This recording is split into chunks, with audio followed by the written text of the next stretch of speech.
Hello! Hi! అందరూ ఎలా ఉన్నారు? బాగున్నారా? ఇంట్లోనే చాలా సింపుల్‌గా, టేస్టీగా క్రిస్పీ కార్న్ ఎలా చేసుకోవాలో చూద్దామా? ఫస్ట్ అయితే నేను ఒక గిన్నె తీసుకొని దాంట్లో ఒలిచేసుకున్న స్వీట్ కార్న్‌ని ఏసేసుకుంటున్నాను అనమాట. ఆ స్వీట్ కార్న్ మునిగేంత వరకు వాటర్ ఫిల్ చేసేసుకోండి. అంతే.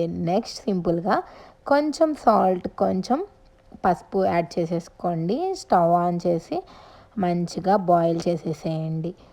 సింపుల్‌గా బాయిల్ అయిపోయాక దాన్ని తీసి ఒక వడకట్టే గిన్నె తీసుకోండి. చిల్లులది కానీ, లేకపోతే జల్లెడ లాంటిది కానీ సంథింగ్ మీకు ఏది కంఫర్టబుల్ ఉంటే దాంతో. లేదు పైన ఒక మూత వేసుకొని మనం అన్నం వార్చుకుంటాం చూసారా? అట్లా అయినా ఓకే.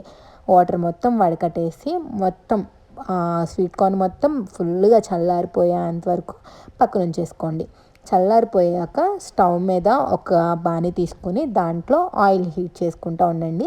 అది ఆయిల్ హీట్ ఎక్కేలోపు మనం ఈ స్వీట్ కార్న్‌లో ఉప్పు, మిరియాల పొడి అండ్ కార్న్‌ఫ్లోర్, మైదా. కార్న్‌ఫ్లోర్ ఎంత క్వాంటిటీ తీసుకుంటారో మైదా కూడా అంతే క్వాంటిటీలో తీసుకోవాలి. బట్ ఏంటంటే నేను ఇక్కడ మొత్తం చాలా ఎక్కువ క్వాంటిటీలో తీసుకుంటున్నా కాబట్టి నాకు కొంచెం ఎక్కువ క్వాంటిటీ పడింది. మీరు చాలా తక్కువ క్వాంటిటీలో తీసుకొని ఎప్పటికప్పుడు మైదా అండ్ కార్న్‌ఫ్లోర్ ఎప్పటికప్పుడు అంటే ఆయిల్‌లో వేసుకునే ముందు కలుపుకున్నారనుకోండి చాలా పొడి పొడిలాడుతూ ఉంటుందన్నమాట. ఎక్కువ క్వాంటిటీలో తీసుకుని మొత్తం ఒకేసారి కలుపుకుంటే దాంట్లో నుంచి ఉప్పు వేస్తాం కదా, వాటర్ కూడా బయటకు వచ్చేసి మెత్తగా అయిపోతుంది. సో ఆయిల్ హీట్ ఎక్కాక మనం ఏదైతే కలుపుకున్న మిక్సింగ్ ఉంటుందో దీంట్లో వేసుకోండి. మీకు కావాలంటే చిల్లీ ఫ్లేక్స్ కూడా యాడ్ చేసుకోండి.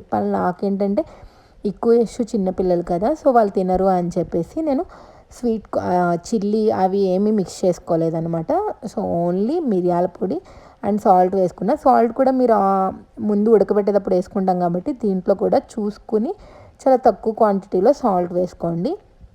అంతే. ఇట్లా వేసుకున్నాక పక్కకి తీసుకొని ఉంచుకోండి. చాలా అంటే చాలా టేస్టీగా, చాలా సింపుల్గా అయిపోతుంది. బట్ హ్యాండ్తో అయితే కనుక డైరెక్ట్గా ఆయిల్లో వేయాలని చూడకండి. వేసేటప్పుడు ఏంటంటే కొంచెం చిటిపిటమంటూ మన చేతి మీద పడతాయి కాబట్టి ఒక గెరిట తీసుకుని గెరిటతో వేసుకోండి. వేసిన ఒక 5 మినిట్స్ వరకు ఒక 2 మినిట్స్ కదపకుండా ఉంచండి. ఆ తర్వాత కలిపేయండి.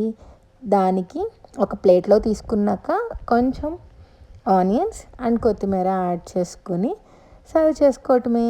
చాలా సింపుల్గా, టేస్టీగా క్రిస్పీ కార్న్ మనం ఇంట్లోనే ఈజీగా రెడీ చేసుకుంటాం. ఇదివరకు పేలటం అలా ఉండేది. బట్ ఏంటంటే స్వీట్ కార్న్ మొత్తం ఆరిపోయాక ఈ ప్రాసెస్ స్టార్ట్ చేయండి. ఆయిల్లో పేలటం కానీ అట్లా ఏముండదు. చాలా అంటే చాలా బాగుంటుంది. టేస్ట్ అయితే సూపర్ ఉంటుంది. అందరికీ నచ్చుతుంది. మీరు కూడా ఒకసారి మీ ఇంట్లో ట్రై చేయండి. మీ పిల్లలకి ఎలా ఉంది, ఎలా నచ్చింది అనేది నాకు కామెంట్ సెక్షన్లో కామెంట్ చేయండి. నా వీడియోని చూసినందుకు thank you for watching this video.